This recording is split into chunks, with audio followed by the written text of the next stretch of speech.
So we have a phenomena here that about 53% of the women who go to abortion clinics say that they were using a contraceptive when they got pregnant. 53%. Nearly the rest of them say that they are contraceptively experienced. They've used contraceptives in the past, but they weren't using them this time. Right? Contraceptives make them get into relationships where they're having sexual intercourse, but for all sorts, they don't like the side effects of contraceptives. Sometimes they break up with the boyfriend and they think they're done with him for a while, so they go off the pill for a while, and he comes around and they have sex with them and they get pregnant. So if anybody thinks that contraception is going to reduce the number of unwed pregnancies and abortions, I think it's time to take another look. In fact, there's not a country in the world which had abortion illegal, and that means virtually every country in the world has had abortion illegal.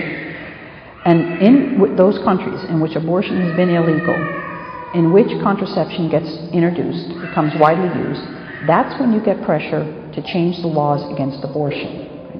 The laws against abortion were not changed because we didn't know when human life begins. We've known for a very long time when human life begins. You can look at any gynecological, obstetrical, embryological textbook way back, for decades back, and you will find a sentence that says, human life begins at conception. We've known that for a very long time. Doctors know that. Human life begins at conception. But the reason we were pressing to have the laws changed against abortion was not because we were confused about when human life began, but because people were getting pregnant and needed abortion.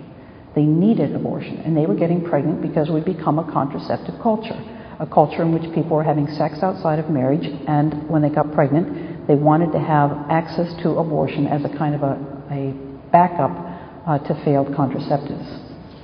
In fact, the Supreme Court makes a connection between contraception and abortion. The Supreme Court case Planned Parenthood versus Casey of 1992 was one of these cases that the pro-life movement was extremely excited about. We were extremely excited about. It might be an opportunity to overturn Roe versus Wade. Casey was the Democratic governor of the state of Pennsylvania, and he and the people of Pennsylvania had put various restrictions on the books to try to eliminate or at least reduce the number of abortions. Planned Parenthood, who is the single biggest abortion provider in the United States, always gets uptight when abortion is being threatened, and challenged the people of Pennsylvania on this issue. So we had the Supreme Court Planned Parenthood versus Casey in 1992.